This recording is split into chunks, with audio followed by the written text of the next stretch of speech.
पंचवटी के अपने आश्रम में रामचंद्र सीता के साथ सुखपूर्वक रहने लगे।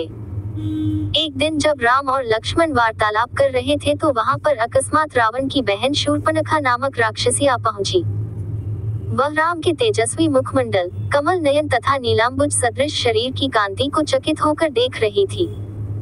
राम का मुख सुंदर था किंतु शूर्पणखा का मुख अत्यंत कुरूप था। राम का कटि प्रदेश एवं उदर क्षीण था किंतु शूर्पणखा बेडौल लंबे पेट वाली थी। राम के नेत्र विशाल एवं मनोहर थे किंतु शूर्पणखा की आंखें कुरूप तथा डरावनी थी।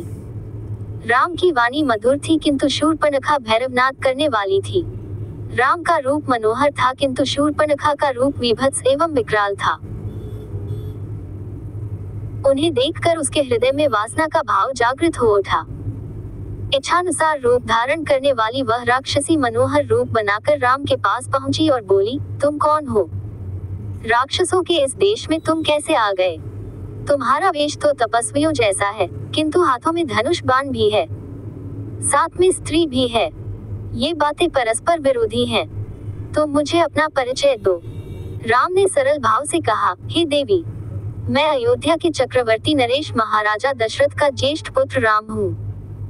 मेरे साथ मेरा छोटा भाई लक्ष्मण और जनकपुरी के महाराज जनक की राजकुमारी तथा मेरी पत्नी सीता है। पिताजी की आज्ञा से हम 14 वर्ष के लिए वनों में निवास करने के लिए आए हैं। यही हमारा परिचय है। अब तुम अपना परिचय देकर मेरी इस जिज्ञासा को शांत करो, क्योंकि मुझे प्रतीत होता है कि तुम कोई इच्छानुसार रूप धारण करने वाली राक्षसी हो। राम के प्रश्न का उत्तर देते हुए वह राक्षसी बोली, मेरा नाम शूर्पणखा है।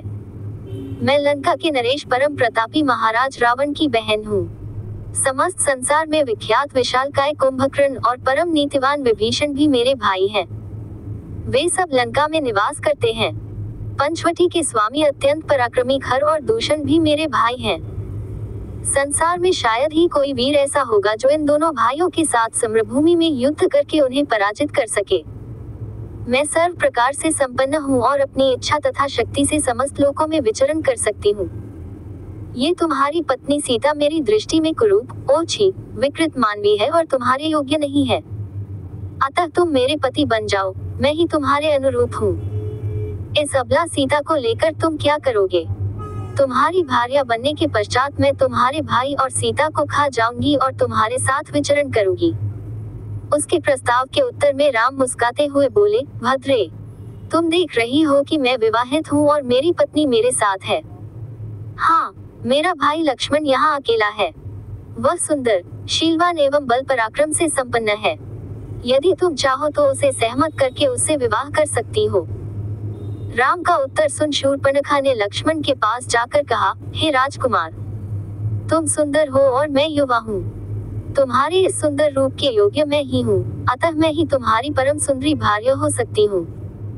मुझे अंगीकार कर लेने पर तुम मेरे साथ इस दंडकारण्य में सुखपूर्वक विचरण कर सकोगे।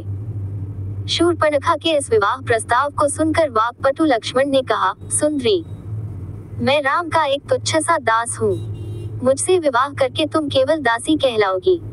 अच्छा यही है कि तुम राम से ही विवाह करके उनकी छोटी भार्या बन जाओ। तुम्हारा रूप सौंदर्य उन्हीं के योग्य है। लक्ष्मण के परिहास को न समझकर शूर्पणखा ने उसे अपनी प्रशंसा समझा। वह पुनः राम के पास जाकर क्रोध से बोली, हे राम, इस कुरूपा सीता के लिए तुम मेरा विवाह प्रस्ताव अस्वीकार करके मेरा अपमान कर रहे हो। इसलिए पहले मैं इसे ही मार कर समाप्त किए देती हूँ, फिर तुम्हारे साथ विवाह करके मैं अपना जीवन आनंद पूर्वक व्यतीत करूंगी। इतना कहकर प्रचंड क्रोध करती हुई शूर्पणखा विद्युत वेग से सीता पर झपटी। राम ने उसके इस आकस्मिक आक्रमण को तत्परता पूर्वक रोका और लक्ष्मण से बोले, हे वीर, इस दुष्टा राक्षसी से अधिक वाद विवाद करना या इसके साथ हास्य विनोद करना उचित नहीं है।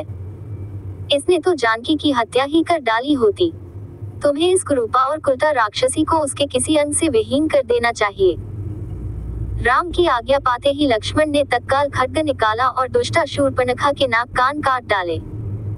पीड़ा और घोर अपमान के कारण रोती हुई शूर्पणखा अपने भाइयों खरदूषण के पास पहुंची और घोर चीत्कार करके उनके सामने गिर पड़ी।